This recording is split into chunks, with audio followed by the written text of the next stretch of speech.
et sérum et vaccin à Lyon.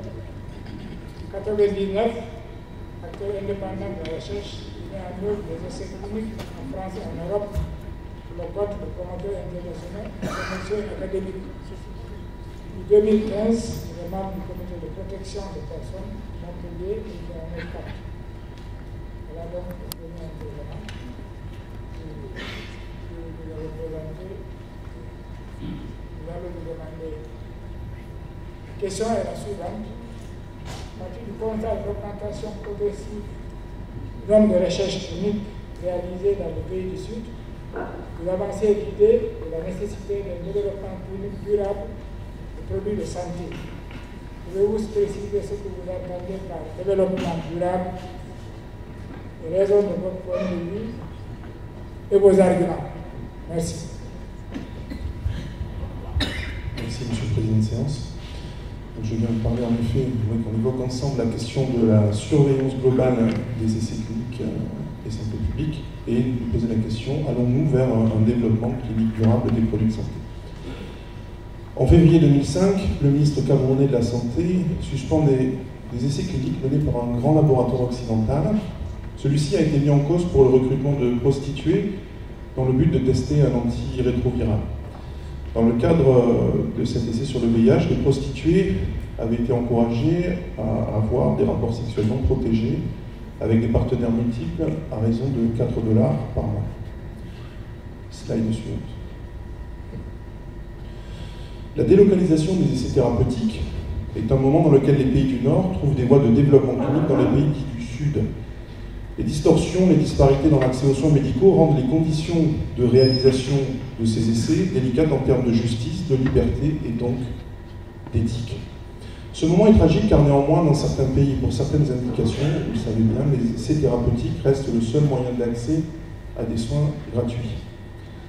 D'après l'étude de la base de données publique américaine des essais cliniques que j'affiche à l'écran, clinicaltrial.gov, un tiers des essais seraient conduits entièrement en dehors des États-Unis.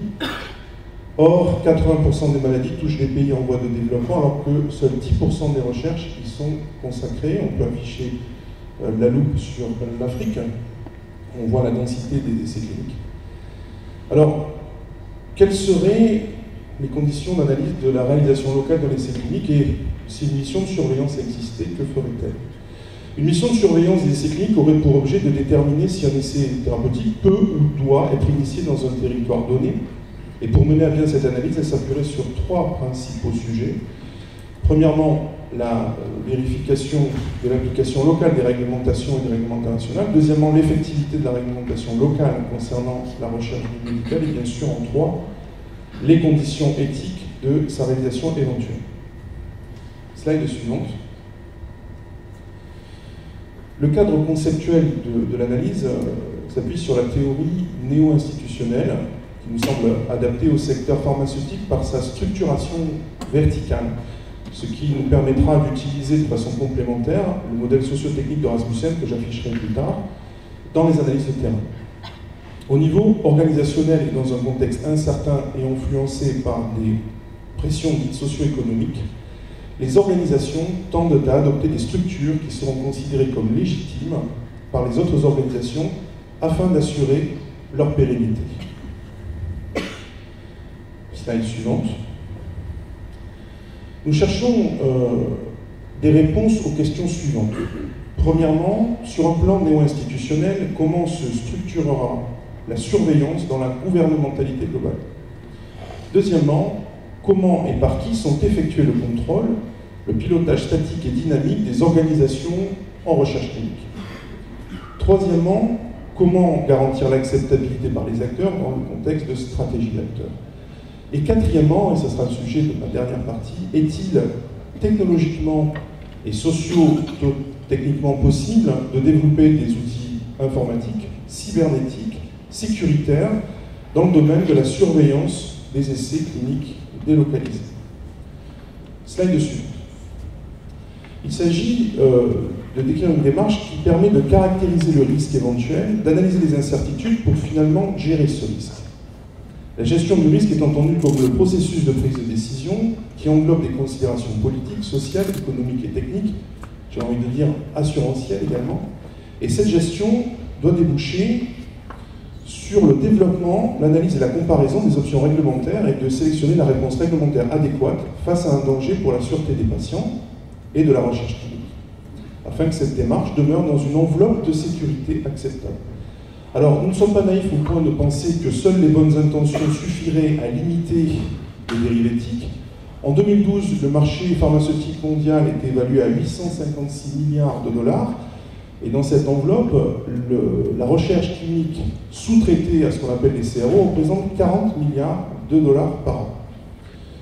Slide suivante. Nous pensons que les ONG, ou des sociétés savantes non commerciales, pourraient être chargées de la surveillance dans le domaine de la recherche médicale par des autorités de tutelle, internationales voire globales, par délégation de services publics national ou mondial. Elle rendrait alors des comptes et publierait à l'attention du public et des assureurs des alertes, des statistiques, des scores du risque, de l'actuariat en fait, en réalité, sur les risques iatrogéniques, éthiques ou de conflits d'intérêts.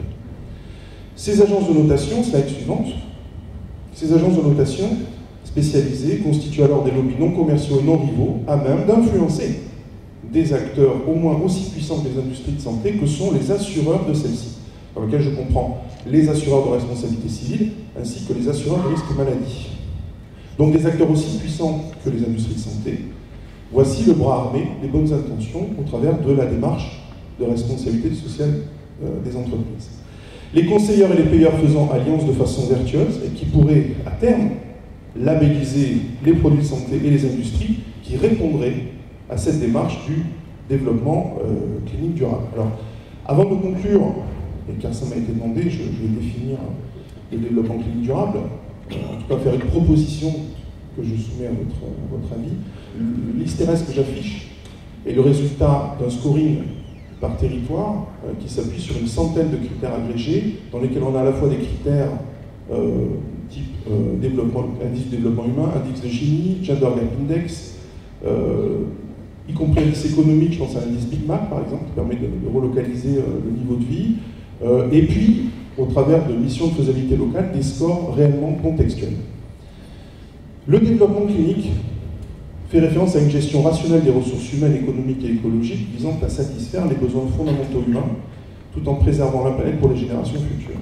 Par analogie, un développement clinique durable devra avoir pour objectif de satisfaire durablement un droit à la santé pour tous, tel un bien commun, mais aussi de faire perdurer dans le temps l'activité de recherche médicale, en rétablissant l'équité entre les différents acteurs.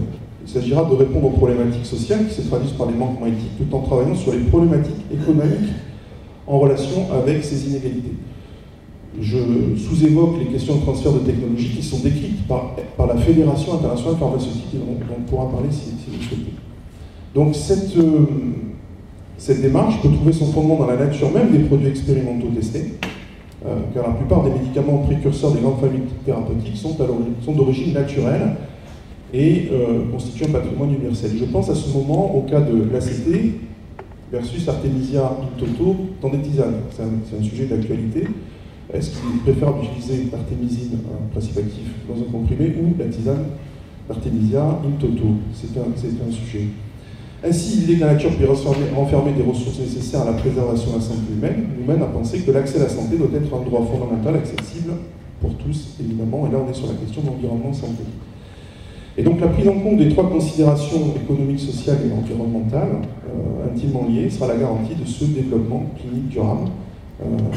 Et donc les parties prenantes devraient se préoccuper d'un certain nombre de points, je vais terminer là-dessus.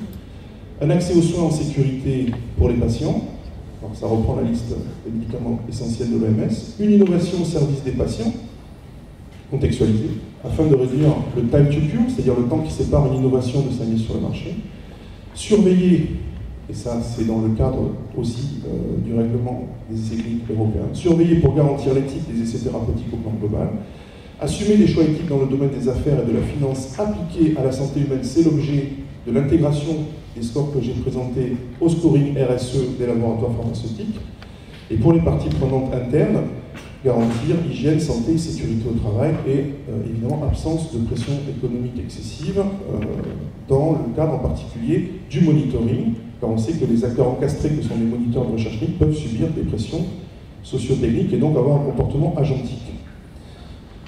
Voilà ce que je voulais vous dire là-dessus, et je vous remercie de m'avoir laissé le temps de développer. Je vais peut-être un mot de conclusion. Dans le contexte actuel de la recherche clinique mondiale, il est possible, selon nous, de remédier et de prévenir les dérives éthiques survenues dans ces essais. Pour cela, il faut agir sur les composantes sociales, économiques et environnementales en apportant à la fois un cadre légal local, ça a été évoqué depuis 2 jours, mais aussi apporter un levier économique qui s'appuie sur des transferts de technologies équitables, contextualisés, une sorte de justice distributive qui devient opérationnelle au travers de la réintégration dans ces scores. Je vous remercie.